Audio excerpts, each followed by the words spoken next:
সম্মানিত দর্শক ও শ্রোতাবৃন্দ, আপনাদের সকলকে আমাদের চ্যানেলের পক্ষ থেকে শুভেচ্ছা এবং স্বাগত। ভাইরে, সেই পুরনো গল্পটা দিয়ে আজ শুরু করব। আপনারা সকলেই জানেন, অজস্রবার গল্পটা শুনেছেন। তারপরও আজ সেই গল্পটির বয়ানই আপনাদেরকে শোনাব। কারণ বর্তমান বাংলাদেশের বাস্তবতায় এই গল্পটা এখন অনেক তাৎপর্যপূর্ণ ও গুরুত্ব বহন করে। আজ এই গল্পটা শুনলে মনে করবেন যে গল্পটা আসলেই কত জীবন্ত। ওই যে সেই এক গ্রামে ভাজা মাছ রান্না হয়েছিল দাওয়াতের জন্য। তো মাছগুলো রাখা হলো এক পাশে, আর পাহারায় রাখা হলো একটা বিড়াল, ভাজা মাছের পাহারাদার সেই বিড়াল। কেউ একজন বলল, এই বিড়ালটা খুব ভদ্র, শান্ত, কোনো দিন লোভ করে না, মানে তার কোনো লোভ নেই। কি আর বলবো, বাকি গল্পটা তো জানা। ঘন্টাখানেক পর দেখা গেল মাছ উধাও। বিড়াল বসে আছে, তার পেটটা গোল। তখন সবাই বলে উঠল, আরে ভাই, ভাজা মাছ পাহারায় কি বিড়াল দিলে হয়? বিড়াল দিয়েছেন, যা হবার তাই হয়েছে। মাছ আর খুঁজে পাওয়া যায়নি। কেন এই গল্প? এই গল্পটা আজ বাংলাদেশের অন্তর্বর্তী সরকারের দিকে তাকিয়ে মনে পড়ে যায়। একটা নিরপেক্ষ নির্বাচন হবে, একটা গণতান্ত্রিক শাসন ব্যবস্থা চালু হবে, দেশের মানুষ ভোটাধিকার ফিরে পাবে এবং তারা তাদের খেয়াল ও খুশি মতো নিজেদের সরকার গঠন করবে। এই আশায় স্বপ্ন দেখে এই সরকারকে জনগণ ক্ষমতায় এনেছিল। আমরা ভেবেছিলাম ওরা আসবে, ভোট দেবে, চলে যাবে। কিন্তু এখন তারা নিজেরাই বলছে সংস্কার দরকার, নীতিগত পরিবর্তন দরকার, পুনর্গঠন দরকার। আর কালকে স্বরাষ্ট্রমন্ত্রী কি বলেছেন জানেন? স্বরাষ্ট্রমন্ত্রী নিজে বলেছেন, জনগণ চায় আমরা 5 বছর থাকি।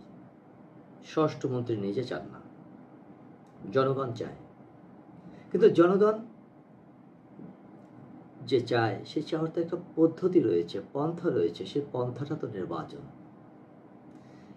নির্বাচন ছাড়া ভাইরে 5 বছর 10 বছর থাকা যায়?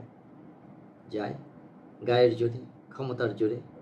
শেখ হাসিনা যেমন ছিল তেমনি তো থাকা যায়, এরশাদ যেমন ছিল তেমনি তো থাকা যায় নাকি বলছে ভাই। এই কথাগুলো শুনে মনে হলো স্বরাষ্ট্রমন্ত্রীর কথায় বারবার মনে হলো গতকাল ওই বিড়ালটাই যেন দাঁড়িয়ে বলছে, আমি তো পাহারা দিতে এসেছিলাম ঠিকই, কিন্তু মাছ তো খুবই লোভনীয়। এর বিপরীত চিত্রে, বিপরীত দিকে যদি তাকাই, পুনর্বিন্যাস করি, তাহলে দেখা যায় এই সরকার বলছে আমরা তো দায়িত্ব নিয়েছিলাম সত্যি, কিন্তু ক্ষমতা তো খুবই লোভনীয়। ক্ষমতা যেহেতু লোভনীয়, সুতরাং এই লোভকে অকাতরে বিসর্জন দেওয়া কি যায়? কিন্তু আপনারা তো নীতি ও নৈতিকতার একটি সরকার, এই সরকারে যারা এসেছেন তারা নীতিবান, নৈতিকতা সম্পন্ন, বিবেকবান মানুষ। তাদের মুখে, তাদের বয়ানে, তাদের ভাষায় এই কথা কি শোভা পায় জনগণ আমাদের 5 বছর চায়? আমি জানি না। এই সরকার কি বলেছিল? তারা বলেছিল তারা অন্তর্বর্তীকালীন সরকার। অন্তর্বর্তী মানে কি? অন্তর্বর্তী মানে বলতে কি বোঝায়? আমি যা বুঝি তা হচ্ছে অন্তর্বর্তী মানে একটা পথ, মানে একটা সেতু, যার কাজ হলো 2 দিকের পথকে এক করা, তারপর সরে যাওয়া। কিন্তু এখন সরকার নিজেই বলছে এই সেতুর নিচ দিয়ে নদী বইবে, কিন্তু আমরা এখানেই থিতু হয়ে বসে থাকব। এটা কিন্তু আমরা কেউ বলিনি, স্বরাষ্ট্রমন্ত্রীর ভাষ্য অনুযায়ী কথা বলছি।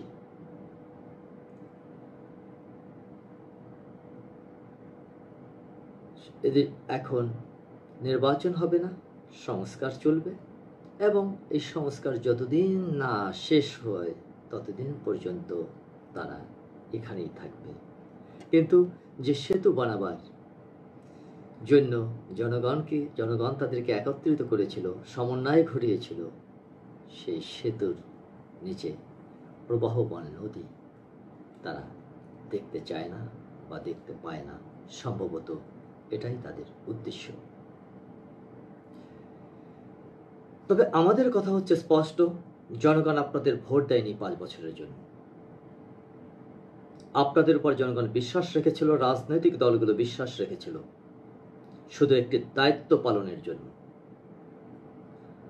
আপনাদের কাজ হচ্ছে বিশ্বাস রক্ষা করা, জনগণের আমানতকে আমানত হিসেবে রাখা, এবং রাষ্ট্রের কাছ থেকে অযাচিত কোনো সুবিধা গ্রহণ না করা। ভাই, বিড়াল কখনো ভাজা মাছ পাহারা দিতে পারে না। এটা যেমন বাস্তব, তেমনি যারা অন্তর্বর্তী বলে ক্ষমতায় এসেছে তারা দীর্ঘ মেয়াদে ক্ষমতায় থাকতে পারে না। এটা জাতির সাথে প্রতারণা। আমরা ভুল করেছিলাম একবার, আবার করব না। শেখ হাসিনাকে আমরা হঠাৎ 17 বছর অতিক্রম করেছি, রক্ত ঝরিয়েছি, গায়ের ঘাম ঝরিয়েছি, নিহত হয়েছি, আহত হয়েছি, জেলে গিয়েছি, ফাঁসির মঞ্চে অবগাহন করেছি। এখন এই দেশটা কারো দলীয় আস্তানায় পরিণত হতে দেওয়া হবে না। এই দেশটা কারো দলীয় এজেন্ডা না, দেশের নাগরিক হিসাবে আমরা বারবার বলি এই দেশটা কারো দলীয় আস্তানা নয়, কোনো রাজনৈতিক দলের দলীয় আস্তানা নয়। এ দেশটা জনগণের, সাধারণ মানুষের, বাংলাদেশের 16 কোটি জনতার। জনগণ চুপ থাকলে পাহাড়ায় আবারও বিড়াল বসবে, আর সেই ভুল যদি আবার হয় তাহলে আগামী প্রজন্ম আর আমাদের ক্ষমা করবে না।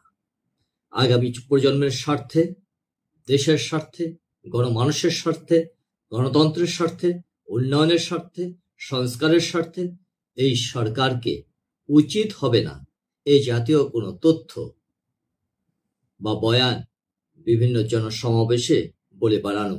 জনগণ আমাদের 5 বছর, 10 বছর বা আজীবনের জন্য চায়। জনগণ আপনাদেরকে নির্দিষ্ট মেয়াদের জন্য নিয়ে এসেছে। আপনারা অতি সত্বর সংস্কার করে নির্বাচন দিয়ে জনগণের হাতে রাষ্ট্র ক্ষমতা ছেড়ে দিন। আপনারা ভালো থাকুন, জনগণ ভালো থাকুক, রাষ্ট্র এবং রাজনৈতিক দলগুলোও ভালো থাকুক।